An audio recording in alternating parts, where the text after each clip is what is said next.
Sore hari ini kita akan mendengarkan paparan dari beberapa instansi, institusi, tapi karena Pak Rosan mau ada kegiatan ya Pak Rosan ya, jadi kami akan mempersilahkan Pak Rosan untuk bicara terlebih dahulu. Rasanya ini banyak orang menunggu statement Pak Rosan. Silakan Pak Rosan. Assalamualaikum warahmatullahi wabarakatuh. Salam, Om Swastiastu, Namo Buddhaya, salam kebajikan. Selamat sore dan sejahtera buat kita semua. Pertama-tama terima kasih kepada pejabat sementara Ketua Dewan Komisioner OJK, Ibu Fredrika Widyasari, dan yang telah mengundang saya dan juga Danantara dan juga Pak Pandu, dan juga terima kasih kepada PJS pejabat sementara dan juga Direktur Bursa Bapak Freddy, dan juga kepada Dirut KP, Dirut KC, dan juga kepada Pak Hasan, dan tentunya kepada yang terhormat Komisaris Bursa, ini senior saya semua yang ada di sini, dan juga bapak-bapak ibu yang saya hormati dan saya banggakan. Ini pertama-tama marilah kita senantiasa mengucapkan syukur alhamdulillah kepada Allah Ta'ala, Tuhan Yang Maha Esa, karena kita semua masih diberikan kesehatan, kita masih diberikan umur panjang dan karunia-Nya, sehingga dapat bertemu dan berkumpul di siang hari yang berbahagia ini. Ini pas saya terima dikabarkan oleh Ibu Fredrika untuk datang pada hari ini, mengingatkan saya bahwa pada awal pun saya memulai karir saya di pasar modal tahun 97, jadi kurang lebih berapa tahun yang lalu itu. Dari tahun 97, dan alhamdulillah kalau kita lihat perkembangan pasar modal kita ini mengalami pertumbuhan yang baik, yang sangat luar biasa, baik tidak hanya dari segi volume market kapitalisasi pasar, investor baik itu dalam negeri luar negeri, retail yang kayaknya kurang lebih sudah sampai, saya masih ingat zaman saya tuh awal-awal masih 400.000 gitu ya, 400.000 investor di pasar modal. Sekarang sudah mencapai 21 juta. Jadi pertumbuhan itu sangat-sangat luar biasa. Ya, tapi tentunya ini menjadikan Indonesia menjadi pasar modal yang terbesar di region, di ASEAN ini. Tapi tentunya yang paling penting adalah di tahap berikutnya bagaimana kita memastikan pasar modal kita ini terus berkembang, tapi dengan standar kualitas yang baik, yang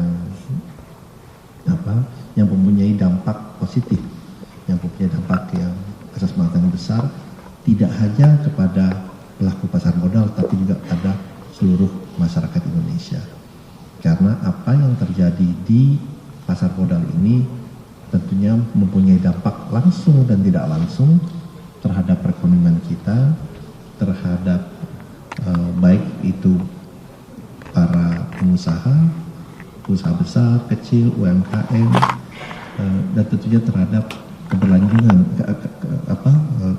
keberlanjutan dari pasar modal dan juga perekonomian Indonesia. Nah, apalagi pasar modal kita ini terus berkembang, dan perkembangannya ini menjadikan pasar modal kita ini menjadi pasar modal yang menjadi perhatian utama dari para investor luar negeri, karena memang kepercayaan terhadap investasi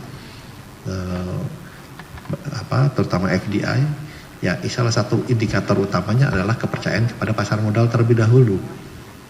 Karena kalau kepada pasar modal, investasi itu relatif mereka bisa in and out dalam jangka waktu yang lebih singkat dibandingkan pada saat mereka investasi, dan that's a long term commitment. Nah, oleh sebab itu tentunya kepercayaan kepada pasar modal kita itu menjadi kunci utama dalam kita ingin mendapatkan investasi langsung yang tentunya akan berdampak positif terhadap perekonomian kita. Karena kita ketahui bersama, investasi kontribusinya terhadap pertumbuhan perekonomian Indonesia kurang lebih 28-29% dari pertumbuhan kita yang yang selama ini terjaga di atas 5%. Yang pertama tentunya dari our domestic consumption counted about 53-54%, and then yang kedua itulah investasi. Kurang lebih 28-20%, baru yang lain government spending dan yang lain-lain. Nah, oleh sebab itu ini menjadi perhatian utama kami, bagaimana kita benar-benar menjaga pasar modal kita adalah pasar modal tidak hanya besar dari size, tidak hanya besar dari pertumbuhan pasar modal kita ini adalah pertumbuhan yang transparan, berkualitas, dipercaya dengan akuntabilitas yang tinggi, dan semua harga pembentukan di dalam pasar modal ini murni adalah pembentukan dari demand dan supply yang ada yang masuk ke dalam pasar modal kita. Nah, oleh sebab itu tentunya kita selalu mengharapkan tentunya nilai dari market kapitalisasi kita, market kita ini terus berkembang, valuasi dari pasar, dari harga saham kita juga terus meningkat, tetapi murni benar-benar dari pembentukan harga pasar. Nah, selama itu murni dari pembentukan harga pasar, berapapun nilainya itu tidak akan menjadi masalah. Mau nilainya sangat tinggi pun tidak ada masalah. Karena kenapa? Begitu pembentukan harga pasar itu murni dari pasar, sehingga faktor likuiditas tidak akan menjadi faktor isu yang menjadi suatu yang tidak menjadi faktor yang menimbulkan isu ke depannya. Karena investor dalam maupun luar negeri, mereka bisa tahu pada saat mereka berinvestasi di Indonesia, mereka bisa berinvestasi masuk, mereka juga apabila ingin mengambil keuntungan, mereka bisa keluar juga pada saat knowing bahwa likuiditas kita adalah likuiditas yang ada, karena harga-harga yang dibentuk adalah harga-harga yang murni dari demand dan supply. Karena harga yang tinggi pun adalah yang wajar. Kita bisa lihat perbandingan, misalnya contohnya Tesla, itu valuasinya PE-nya itu jauh di atas perusahaan-perusahaan yang sudah perusahaan kendaraan motor yang sudah exist sebelumnya. Valuation-nya is very very high gitu. That's fine. Sama juga di kita. Selama valuation-nya very very high, I think that's okay. Selama memang pembentukan harga pasarnya adalah pembentukan harga pasar yang baik dan benar. Nah, oleh sebab itu sekarang peran tentunya dari OJK, dari bursa, dari KSE, dari KP, dan dari kita semua ini menjadi sangat penting, karena kita punya kepentingan yang sama, bagaimana bursa kita ini tumbuh tidak hanya dari segi market cap, tapi juga dari kualitas dari bursa kita ini adalah kualitas yang baik dan benar. Nah, oleh sebab itu kami melihat justru dengan adanya perkembangan yang terjadi dalam beberapa hari terakhir ini menjadi momentum yang sangat baik untuk kita meningkatkan sekarang kualitas, transparansi, akuntabilitas dari bursa kita. Yang memang saya bilang is long overdue. Yang mestinya memang kita sudah lakukan dari terlebih dahulu. Tetapi it's okay, ya, sekarang kita akan lakukan, dan saya sangat meyakini dengan tim yang ada, dengan Ibu Fredrika, saya biasa panggil Ibu Kiki nih, jadi biasanya Ibu Kiki, dengan Pak Hasan juga, Pak Jeffrey, dan juga Pak Iding, Pak Samsul, saya yakin bursa kita akan menjadi bursa yang lebih baik, dan kepercayaan kepada kita, kepada bursa kita akan lebih meningkat, dan saya meyakini ke depannya para investor dalam maupun luar negeri mempunyai penilaian yang positif bahwa justru inilah momentum kita menjalankan hal yang baik dan yang benar, dan mengakselerasi yang memang mestinya kita lakukan.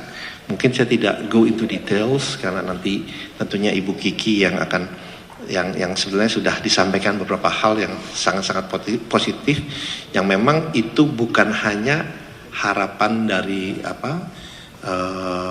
indeks luar negeri, MSCI dan lain-lain, tapi ini sebenarnya adalah harapan dari para investor dalam, dari dalam dan juga luar negeri. Dan langkah-langkahnya tadi disampaikan, dan mungkin dalam kesempatan ini saya yakini Ibu Kiki dan juga Pak Jeffrey, juga Pak Hasan akan lebih memaparkan lebih detail, sehingga ini akan lebih menimbulkan kepercayaan, keyakinan, confidence kepada pasar modal kita ke depannya. Dan kami di Danantara tentunya akan mendukung penuh kegiatan dan inisiatif yang akan diluncurkan dalam waktu dekat ini, karena kami tahu kami di Danantara juga mempunyai kepentingan yang sangat besar terhadap pasar modal kita.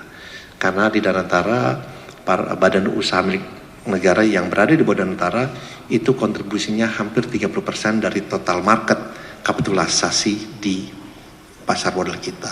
Jadi kepentingan kami juga sangat besar bagaimana bersama-sama menjaga dengan SRO yang ada ini dengan OJK agar pasar modal kita adalah benar-benar pasar modal yang mencerminkan valuasi, yang mencerminkan keadaan dari perusahaan-perusahaan kita ini secara benar, secara baik, sehingga memberikan persepsi yang positif terhadap kita semua. Itu yang bisa saya sampaikan. Terima kasih, dan saya juga mengucapkan terima kasih tentunya kepada selama ini dukungan dari para asosiasi, dari bapak-bapak, ibu-ibu yang telah memberikan yang telah selalu bersama-sama dengan pasar modal kita, karena ya inilah yang memang yang harus kita selalu jaga, dan kita yakini sekarang total investor kita akan terus meningkat, dan tentunya peningkatan itu terus harus kita jaga ke depannya. Mungkin itu yang bisa saya sampaikan. Sekali lagi terima kasih. Wassalamualaikum warahmatullahi wabarakatuh.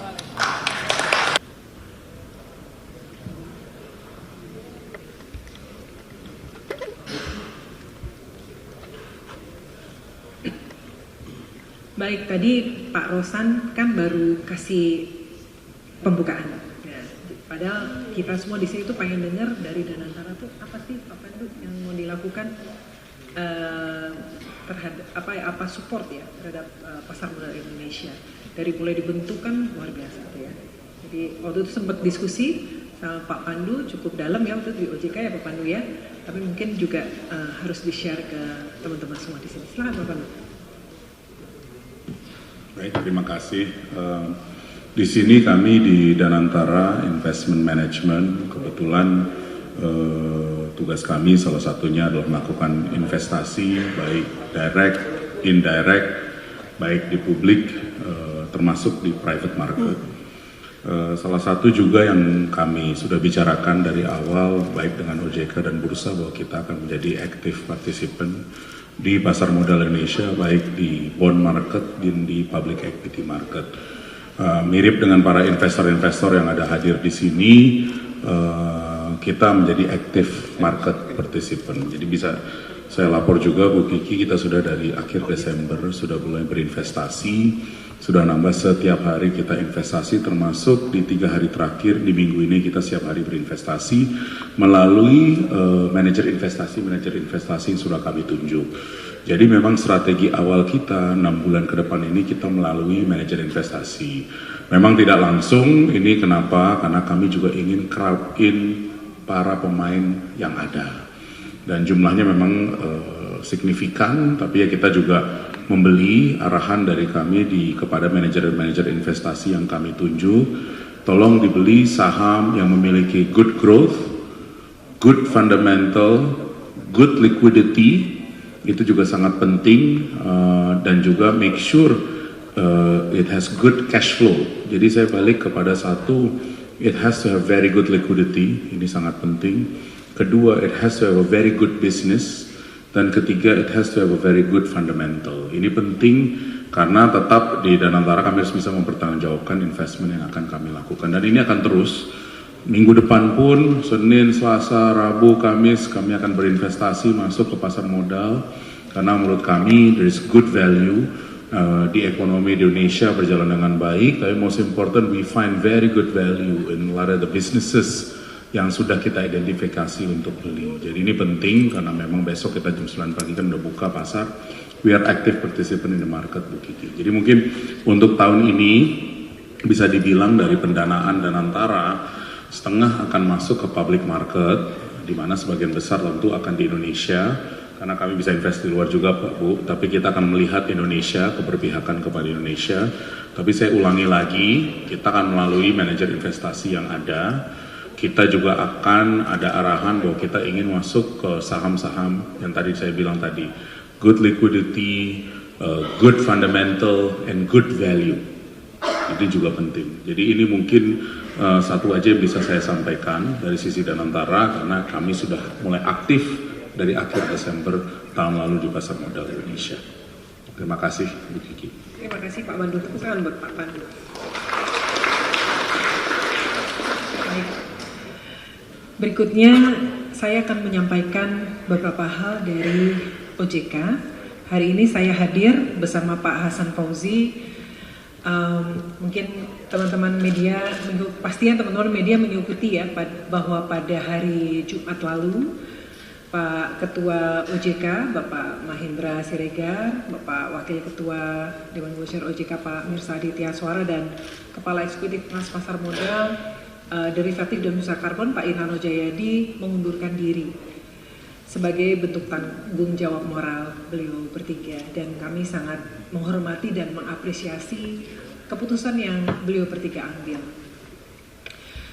Namun kami menyadari bahwa dengan mundurnya 3 anggota Dewan Komisioner OJK tersebut, banyak kemudian dari market bertanya ya, terutama juga dari media, dan mungkin khawatir dan sebagainya.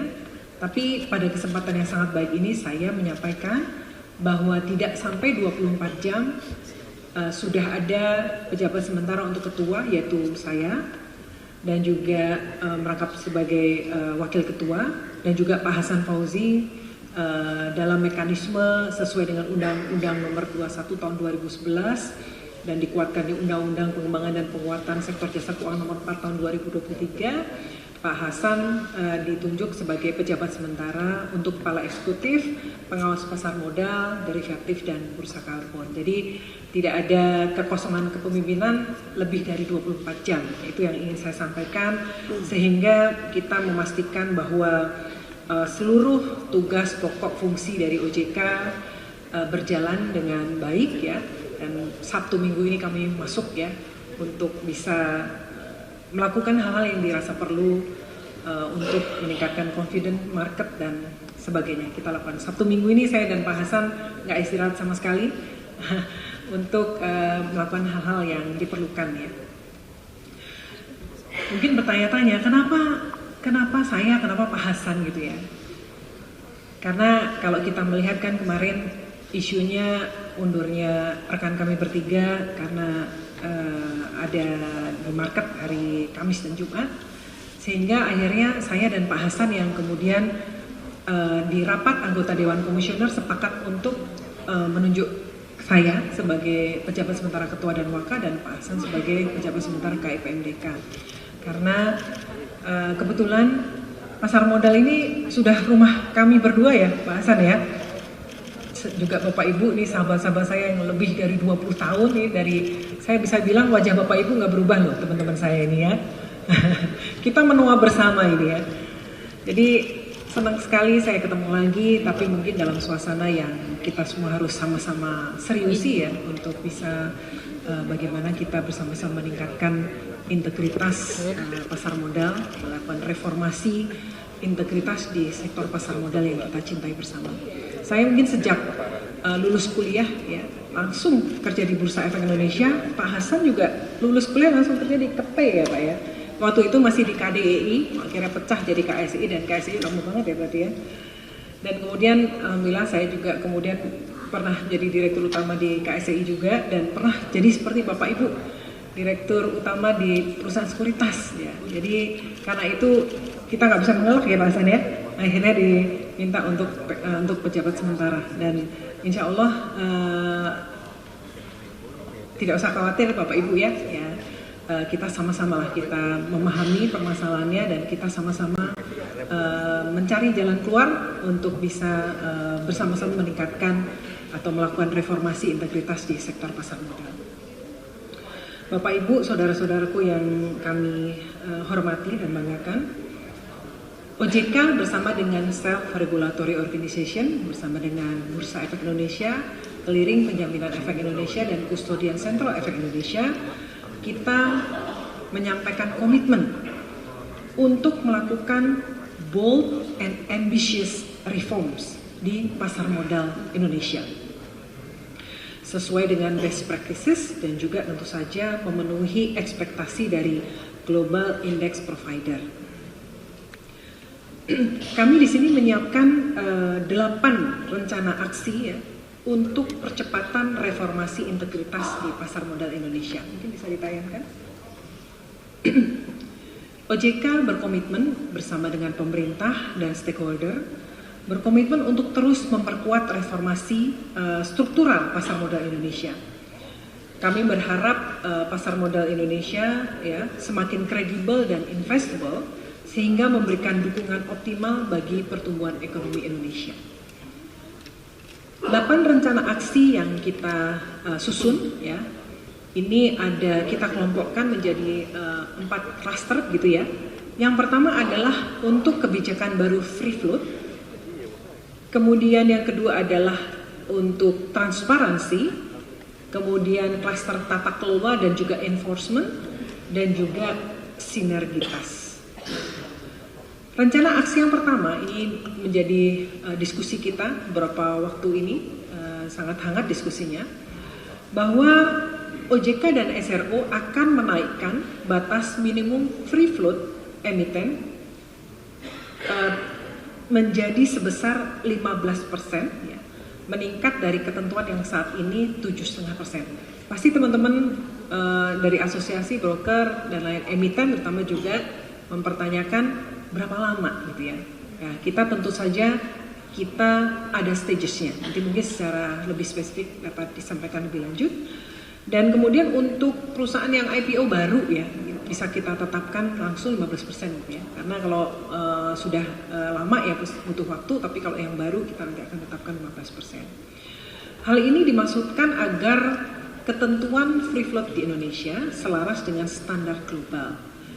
Adapun peningkatan kebijakan baru free float ini akan kita tetapkan dalam waktu yang tidak terlalu lama dari sekarang. Saat ini sudah ada ketentuan peraturan yang juga bisa menjadi langkah strategis bagi emiten atau perusahaan tercatat untuk bisa menaikkan free float ya.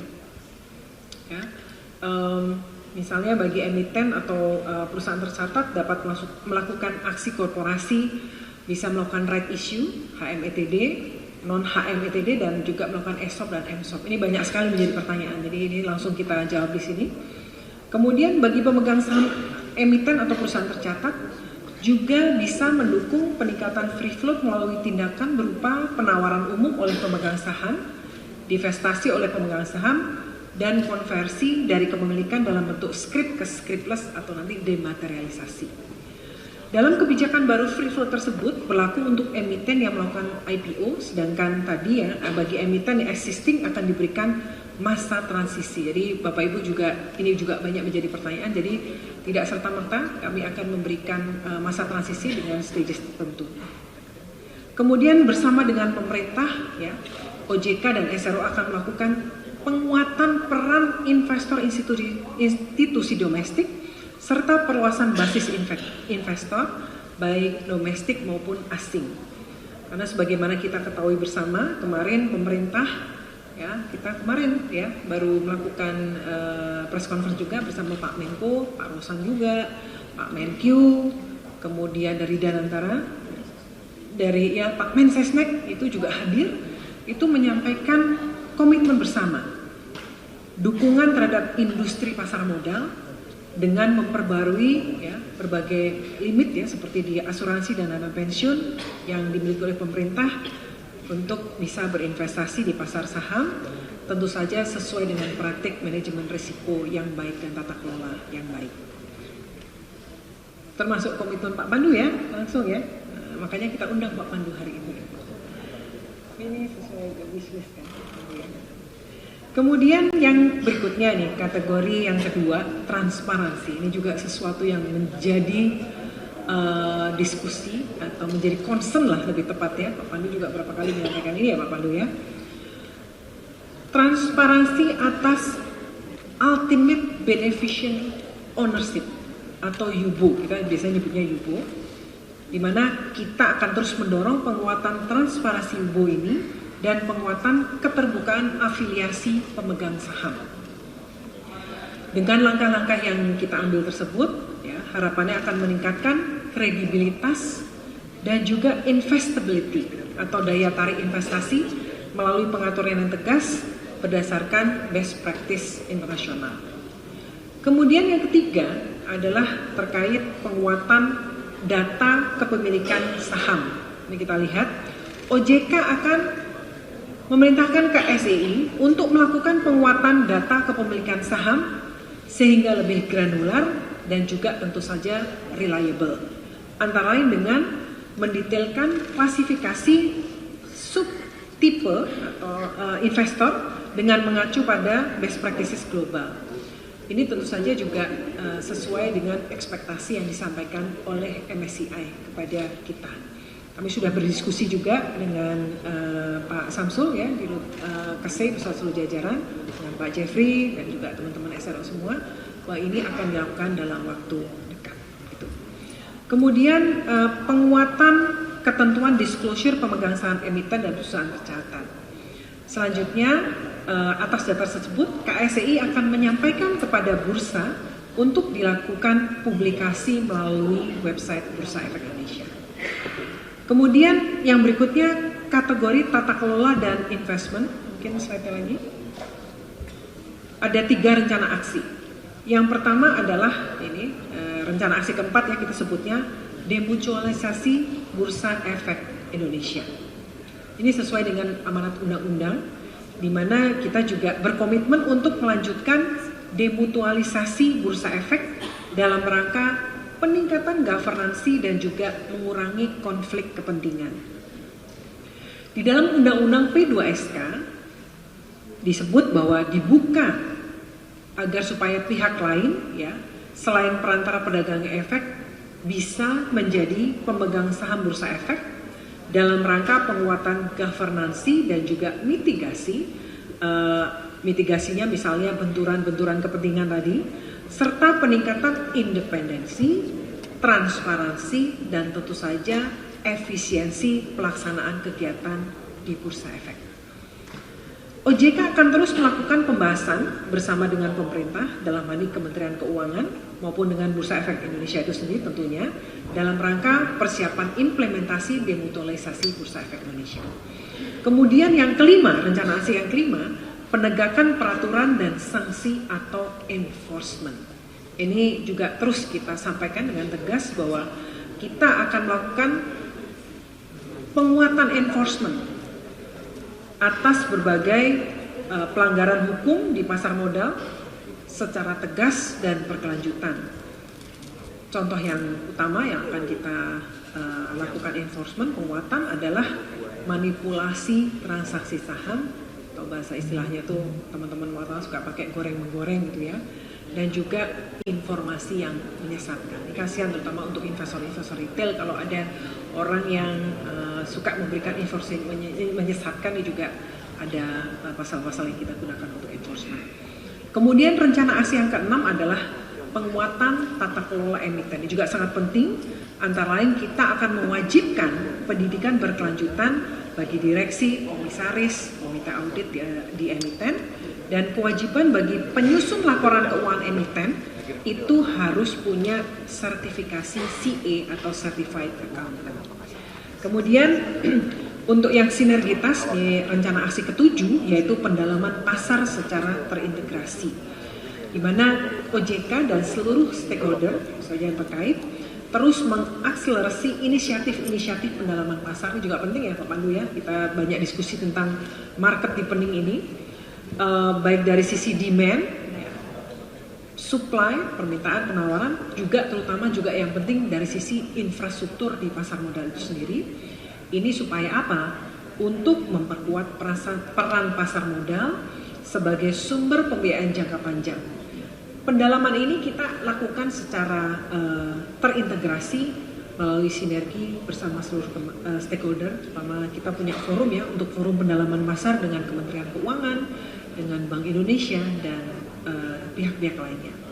Kemudian yang terakhir adalah kolaborasi dan sinergi dengan stakeholder. Ini tidak kita tidak bisa melakukan apapun sendiri ya. Tentu saja kita harus lakukan sinergi dan kolaborasi, termasuk terutama dengan pemerintah, dengan SRO, pelaku industri dan pihak-pihak terkait dengan Bapak Ibu semua yang akan terus diperkuat dan dipererat dalam melanjutkan reformasi secara berkesinambungan di pasar modal.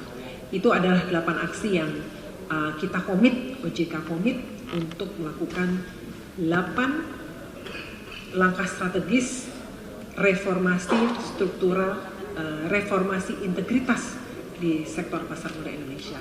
Dari saya akan mengundang Pak Hasan juga untuk ini sebagai KE PMDK untuk kalau ada yang ingin disampaikan. Setelah Pak Hasan nanti Pak Jeffrey, saya mengundang Pak Samsul juga dan mungkin Pak Ida. Silakan. Terima kasih Bu Kiki. Assalamualaikum warahmatullahi wabarakatuh. Selamat sore, salam sejahtera untuk kita semuanya. Swastiastu, Namo Buddhaya, salam kebajikan.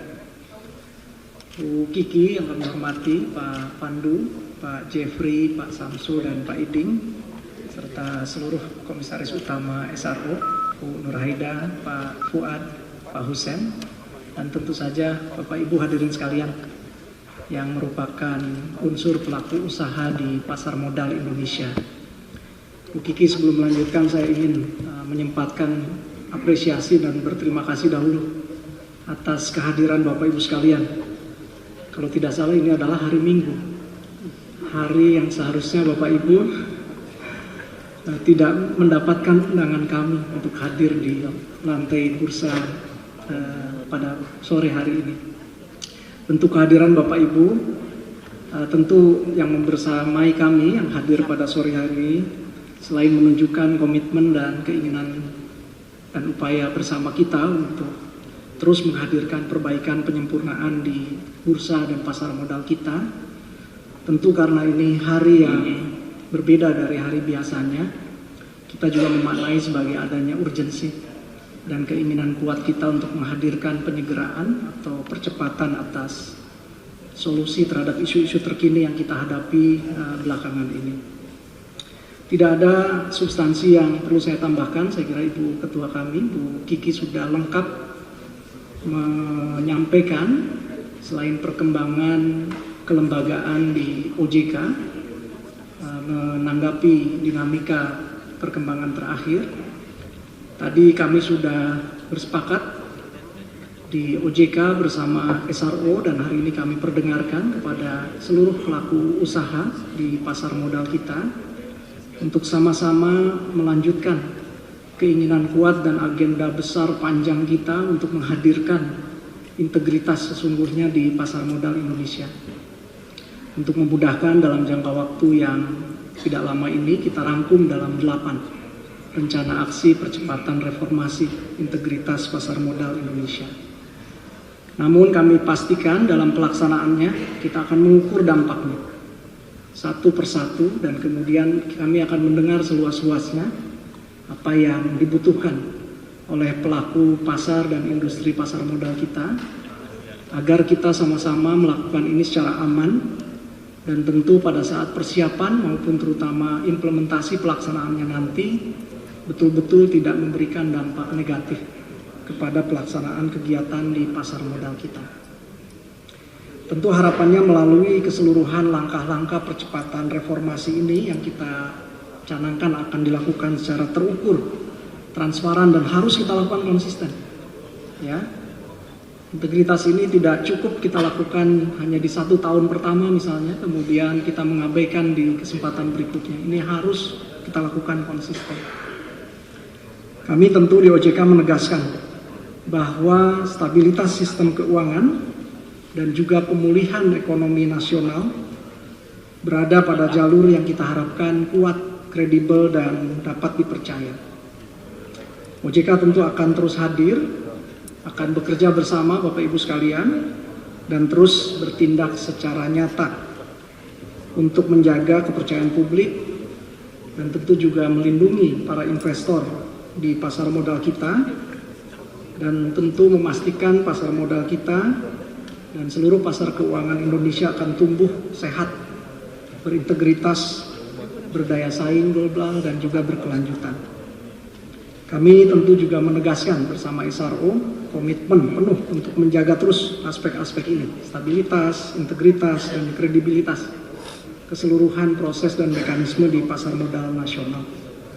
Melalui bentuk-bentuk percepatan reformasi yang terukur, transparan, dan berkelanjutan, kami tentu bersama Bapak Ibu sekalian ingin memastikan dan menghadirkan pasar modal Indonesia yang ke depan tetap solid, terpercaya, dan menjadi pilar utama dari pemulihan serta menjadi faktor yang signifikan dalam mendukung pertumbuhan perekonomian nasional ke depannya. Mungkin itu Bu Kiki yang dapat kami tambahkan. Terima kasih sekali lagi. Assalamualaikum warahmatullahi wabarakatuh. Terima kasih Pak Hasan. Pak Menko.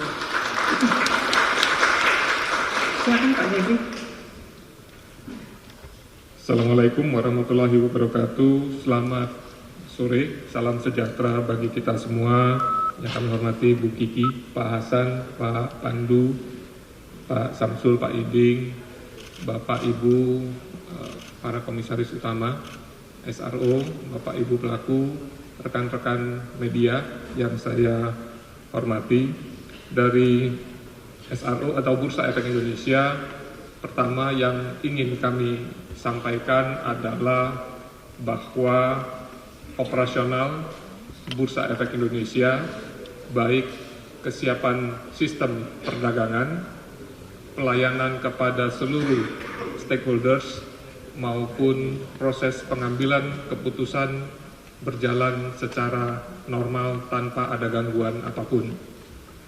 Yang kedua, tentu melengkapi percepatan reformasi tadi, dibutuhkan juga percepatan pendalaman pasar.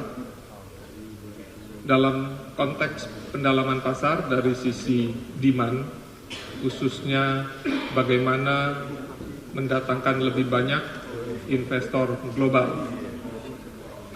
Kami sudah menampung banyak concern dari global index provider, dan kami sudah berkomunikasi dengan beberapa index provider. Minggu lalu kami juga berkomunikasi dengan FTSE. Ya, seperti Bapak Ibu ketahui, besok kami akan berkomunikasi lagi dengan MSCI. Apa yang akan kami lakukan untuk melakukan pendalaman dari sisi demand, khususnya agar lebih banyak lagi investor asing masuk, dengan penambahan bobot Indonesia di dalam konstituen indeks global.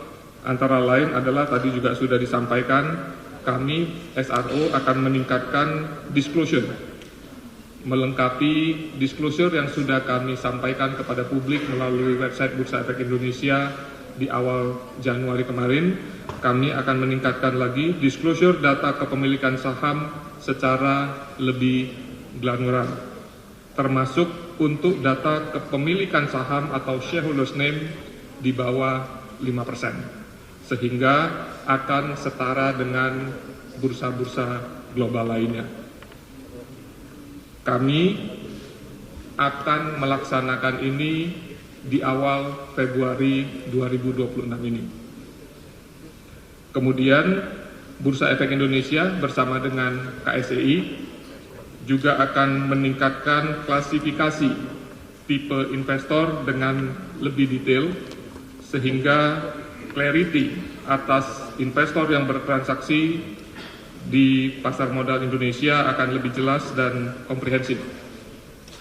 Untuk meningkatkan tipe investor dari yang saat ini 9 kategori SIG akan disesuaikan dengan global best practice, maka kami akan menambahkan kategori lain dalam klasifikasi investor sesuai dengan kategori yang diharapkan oleh MSCI.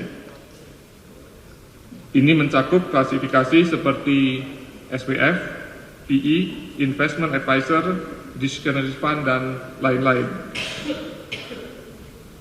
Kami akan mulai melakukan sosialisasi kepada pelaku pasar minggu ini dan meminta pelaku pasar, custodian bank, dan seluruh pemangku kepentingan untuk melakukan remapping atas kebutuhan klasifikasi investor tersebut. Kami harapkan proses ini akan dapat diselesaikan paling lambat bulan April tahun 2026 sebelum timeline yang ditetapkan oleh MSCI. Bursa Efek Indonesia akan terus melakukan sosialisasi terkait perkembangan terkini dan langkah strategis yang diambil oleh Bursa Efek Indonesia kepada seluruh pelaku pasar, baik domestik maupun foreign investor, untuk memberikan kejelasan dan memberikan kepastian terhadap iklim investasi di pasar modal Indonesia. Mungkin demikian tambahan dari kami, Bu Kiki. Terima kasih. Wassalamualaikum warahmatullahi wabarakatuh. Terima kasih Pak Jeffrey. Pak Samsul, silakan. Terima kasih. Assalamualaikum warahmatullahi wabarakatuh. Selamat sore, salam sejahtera buat kita semua. Om Swastiastu, Namo Buddhaya, salam kebajikan. Yang saya hormati Ibu PLT Ketua OJK, Ibu Kiki, Pak Hasan, Pak Pandu, Pak Jeffrey, serta Pak Iding, serta Bapak Ibu Komisaris Utama Bursa Efek Indonesia, serta Direksi Bursa Efek Indonesia, Bursa SRO semuanya, Bapak Ibu perwakilan asosiasi, pelaku pasar, dan teman-teman jurnalis yang hadir pada kesempatan sore hari ini.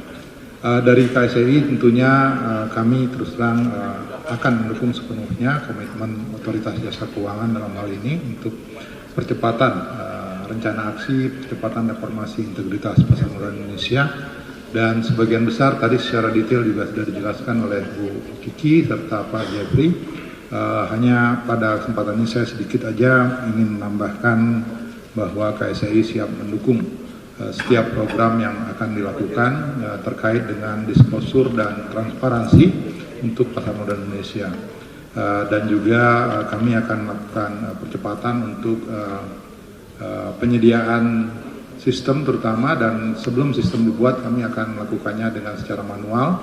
Dan tadi seperti yang disampaikan oleh Pak Jeffrey, kita berharap karena terutama untuk granularity data type of investor ini kami membutuhkan partisipasi atau dari semua market partisipan, dalam hal ini perusahaan efek dan bank custody, untuk melakukan pendalaman terkait dengan tipe investornya. Dan untuk itu kami berharap kita bisa bekerja sama dengan sebaik-baiknya dan menyelesaikan tugas ini dengan sebaik-baiknya untuk bisa menghasilkan data yang memang diharapkan oleh global index provider yang berharap agar data itu tersedia di pasar modal Indonesia.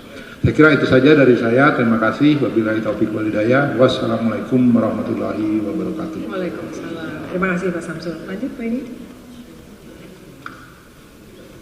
Baik, terakhir nih kayaknya sudah banyak diungkapkan. Saya hormati Pak Pandu, Bu Kiki, Pak Hasan, Pak Jeffrey, Pak Samsul. Mungkin sedikit saja dari kami, dari KPI terutama. Sebelum ke intinya KPI, mungkin perlu disampaikan kepada pelaku dan juga investor gitu ya, bahwa isu mengenai indeks global ini bukan berarti bahwa market kita bermasalah gitu ya. Ini lebih atau bukan juga sejatinya yang tidak menjadi krisis dari pasar modal kita gitu ya. Tetapi lebih kepada peningkatan kualitas pasar. Nah, ini juga hal yang sebenarnya reguler terjadi di berbagai pasar di dunia juga gitu ya. Nah, penyedia indeks global seperti MSCI juga tidak menilai harga saham, tidak menilai kinerja emiten, dan juga apa yang mereka nilai itu adalah bagaimana mereka melihat investability-nya, bagaimana melihat saham itu layak diinvestasikan untuk mereka. Jadi khususnya mengenai free float yang tadi banyak disampaikan oleh Bapak Ibu semua, termasuk bagaimana rencana kerja SLO dan OJK terkait free float ini gitu ya. Nah, karena itu penting juga kita sampaikan bahwa untuk MSCI ini mungkin ada saham-saham tertentu. Jadi isunya adalah bukan pada pasarnya, tetapi pada saham-saham tertentu. Mungkin ada saham-saham tertentu yang secara free float itu tidak memadai informasinya. Nah, itu yang memang menjadi fokusnya. Nah, tetapi ini akan menjadi perbaikan kualitas pasar keseluruhan. Artinya apa? Masih banyak saham-saham lain yang memang memadai informasinya dan secara investasi itu layak diinvestasikan. Nah, ini yang menjadi catatan kita bersama. Nah, selanjutnya terkait free float sendiri tadi disampaikan dari 7,5 akan menjadi 15%. Sekali lagi mungkin tidak sekedar angka, tetapi nanti yang akan ditingkatkan adalah kualitas dari informasinya untuk melihat apakah saham publik ini benar-benar beredar, benar-benar diperdagangkan dan dapat diakses oleh investor secara wajar. Nah, Bapak Ibu sekalian, terkait KPI, mungkin KPI tidak terlalu terkait dengan informasi MSCI atau free float dan lain sebagainya. Tetapi kami KPI memang punya risiko tersendiri. Jadi informasi mengenai free float, kemudian mengenai concentration trading, concentration kepemilikan, kemudian coordinated trading, coordinated ownership itu juga menjadi perhatian KPI karena ujungnya ketika ada risiko kegagalan itu adalah di KPI. Dan KPI punya tools-tools tersendiri, ya, bagaimana mengontrol atau memonitor saham-saham tersebut, tetapi semata-mata untuk kepentingan risiko dari sisi KPI. Nah, jadi kalau Bapak Ibu pelaku kemudian investor juga mungkin pernah dengar bagaimana parameter risiko KPI itu tidak menilai apakah saham itu layak diinvestasikan atau tidak, tetapi lebih kepada penjagaan dari sisi risiko market, khususnya risiko penjaminan. Jadi demikian Bapak Ibu sekalian, dan untuk berbagai inisiatif tadi tentunya dari sisi role dan peran KPI kami akan mendukung sepenuhnya sesuai dengan peran dan tugas dari KPI sebagai lembaga clearing dan penjaminan. Demikian, Assalamualaikum warahmatullahi wabarakatuh. Terima kasih Pak Idi. Perlu sesi Q&A nggak? Ada yang mau tanya? Bapak Ibu? Nggak ada? Nggak ada yang mau tanya? Ada yang mau tanya? Baik, kami persilakan Bapak Ibu. Udah jelas semua berarti. Siapa? Untuk pertanyaan pertama mungkin dapat ditujukan kepada Danantara. Silakan Bapak Ibu, mungkin dari Asosiasi Pasar Modal. Bapak Ibu dari Asosiasi Pasar Modal, kami persilakan. Nanyanya Japri kayaknya sama Pak Pandu. Nah, Bu Lili. Baik, Ini Bu Lili ini teman saya dari saya mulai masuk market tahun berapa tuh Bu ya? Tapi Bu Lili amat muda loh. Terima kasih Ibu Kiki. Selamat sore semuanya. Saya tidak kepada Danantara ya, saya lebih tertarik kepada fokus Ibu Kiki terhadap MSCI punya concern ya, which is transparansi ya, struktur shareholding itu ya, dan coordinated trading behaviors kan, yang katakanlah mengundermine proper price formation. Kalau coordinated transaction itu kita udah tahu lah ya, nanti tugas regulator yang katakanlah membereskan. Nah, untuk yang shareholders structure itu kan nanti akan melibatkan perusahaan efek ya. Tadi sudah disampaikan Pak Samsul dengan bank kustodian, betul ya? Dan efeknya memang besar. Tentu saja kita akan mendukung sepenuhnya ya upaya ini agar comes bulan Mei kita aman gitu ya, kita bahagialah. Nah, pertanyaan saya sebegini, supaya lebih agak teknis tapi menurut saya penting ya.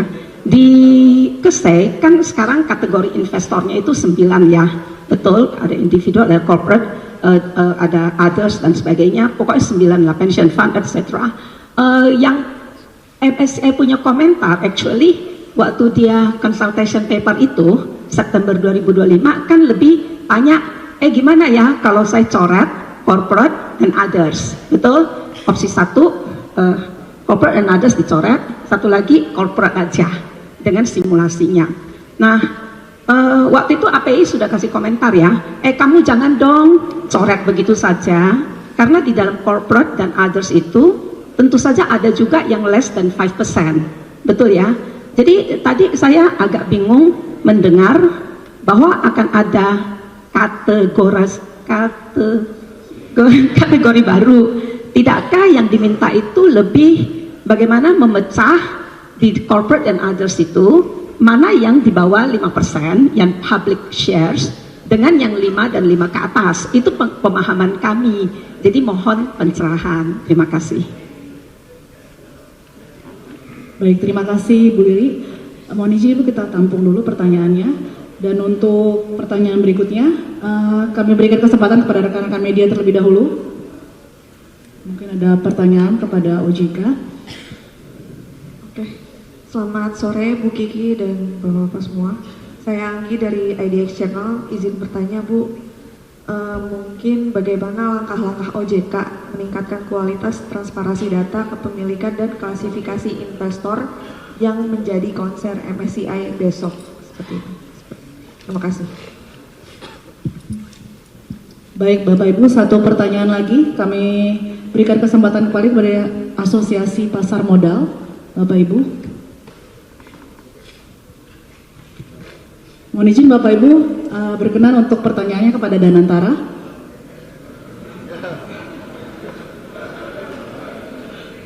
Baik, terima kasih Ibu Kiki, Pak Pandu, Pak Hasan Fauzi, Pak Jeffrey, Pak Idin Fadli, dan Pak Samsul Hidayat. Saya David Sutianto, dari Ketua Umum dari Perkumpulan Analis Efek Indonesia. Jadi kami dari analis. Memang kami melihat dalam beberapa waktu terakhir ini pasar modal itu memang biasanya dibangun hanya dasar 3 fondasi ya. Yang pertama trust, kedua liquidity, yang ketiga terkait dengan investor itu sendiri. Dari perspektif ini, kami juga melihat sebenarnya reformasi yang dilakukan pada hari ini bagus semua, penting. Ada penegakan sistem pasar, free float, kemudian tata kelola, dan juga banyak hal yang bisa meningkatkan kredibilitas Indonesia di masa investor. Nah, ada beberapa hal yang mungkin kita ingin more to be clarified. Yang pertama terhadap Danantara. Danantara ini kan tadi narasikan bisa berperan sebagai investor jangka panjang dan penyangga likuiditas, khususnya pada momen volatilitas yang tinggi, Pak. Jadi kalau dulu kita dengar itu BPJS ya Pak ya. Jadi kalau market crash, BPJS masuk, kita tenang gitu. Nah, seberapa besar amount yang disiapkan Pak? Karena ini menjadi kelas bagi market juga Pak. Dulu kan kalau BPJS kita disiapkan, BPJS AUM-nya sekian triliun, jadi kita tahu tuh Pak berapa buffernya. Kemudian mungkin untuk OJK kami juga terus mendorong ya untuk bisa menjaga konsistensi penegakan hukum, transparansi dan kepercayaan. Dan untuk bursa sendiri, kemudian kita juga fokus terhadap likuiditas, pemataan riset dan akses data, dan mungkin ada beberapa regulasi Pak yang mungkin akan kita tanyakan, misalkan free float 15%. Ini sudah dihitung belum Pak untuk kapasitas penyerapan marketnya? Karena itu peningkatannya cukup besar. Lalu kemudian yang kedua, mungkin bisa direview Pak aturan-aturan yang dianggap kurang transparan Pak. Misalnya kode broker, kemudian kode investor, selain itu juga mekanisme FCA juga mungkin bisa direview kembali Pak. Karena itu menjadi isu yang cukup panjang dalam beberapa waktu terakhir. Overall kami dari analis percaya dengan kolaborasi ini, rencana aksi ini, kita pasar modal bisa bukan hanya tumbuh besar, tapi juga jadi pasar modal yang bisa dipercaya, kemudian dapat juga menjadi pasar modal yang sustainability untuk Indonesia ke depannya. Sekian dari saya. Terima kasih Bapak Ibu, kami persilakan Bapak untuk menjawab pertanyaan.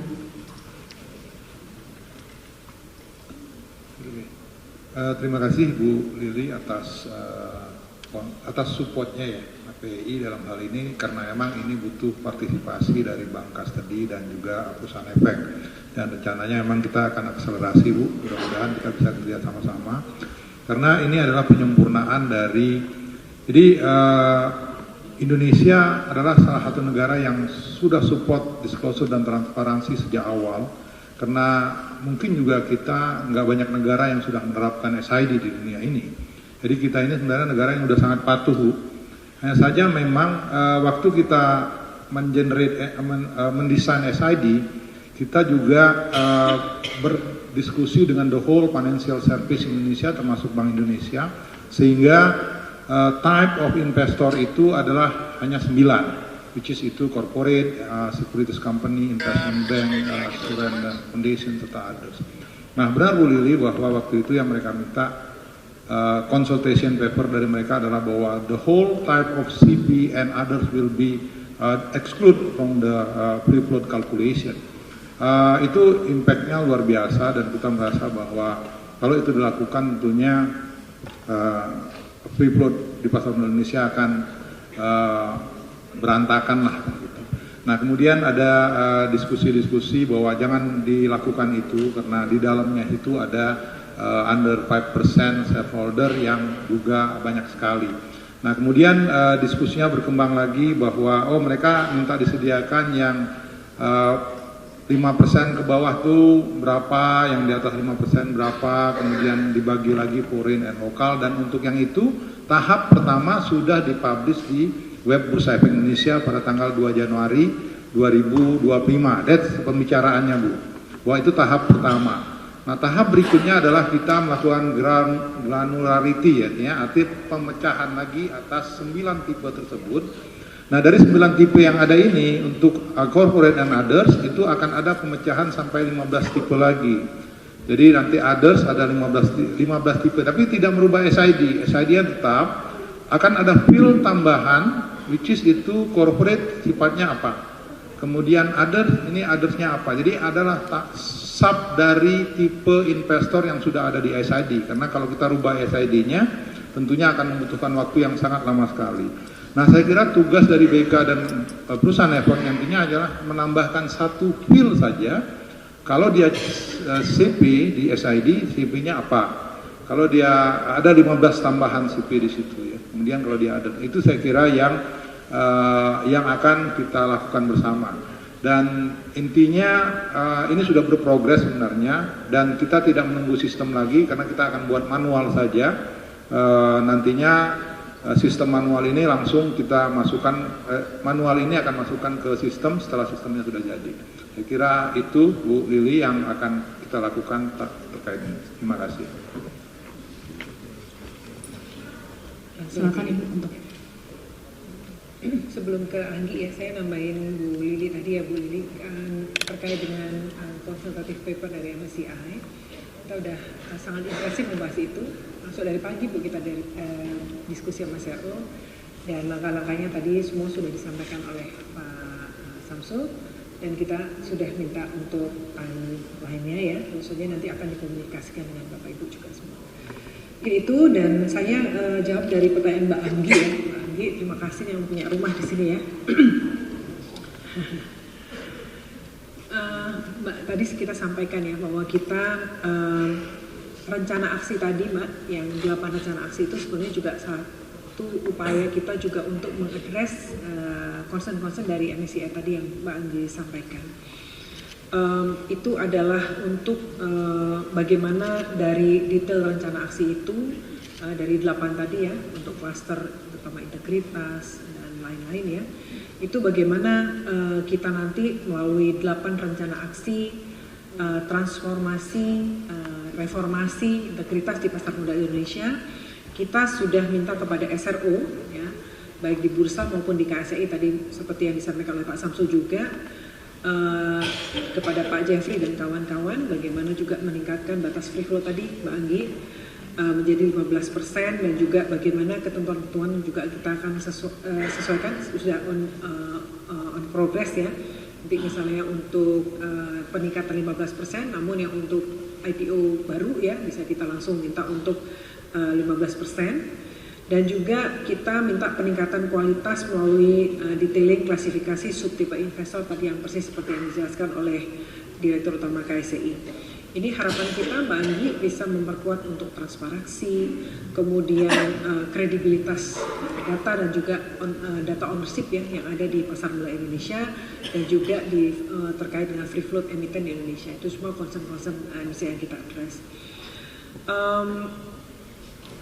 Kalau langkah-langkah detailnya ya nanti kayak misalnya staging untuk 15%-nya dan lain-lain itu pasti akan disampaikan, dan kita juga tidak untuk target pelaksanaannya juga tentu akan kita sesuaikan ya, untuk kita lihat mana rencana aksi yang doable juga ya, yang yang make sense gitu ya, tidak yang misalnya kemarin gosipnya wah harus dalam 1 bulan 2 bulan, enggak lah seperti itu ya. Teman dari market beberapa juga mempertanyakan. Tentu saja kita akan sampaikan rencana aksi yang akan kita sampaikan kepada Bapak Ibu semua.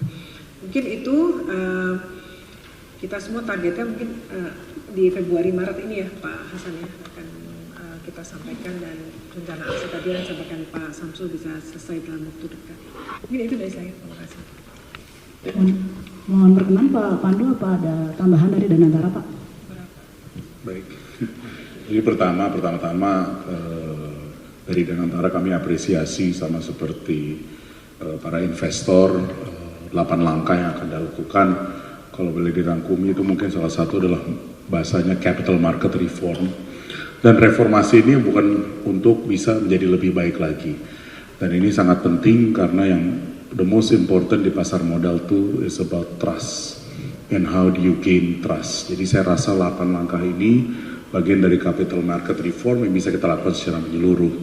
Ini juga menyangkut undang-undang P2SK yang sedang terjadi, dan ini juga kesempatan emas untuk kita juga memperkuat business judgment rule atau cut loss provision yang saya rasa sangat penting untuk the jumpstart stack of the world.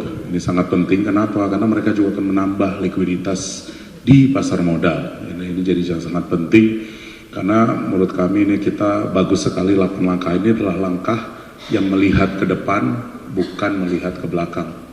Jadi secara fundamental ini merupakan langkah-langkah yang baik. Tentunya nanti the devil is in the detail.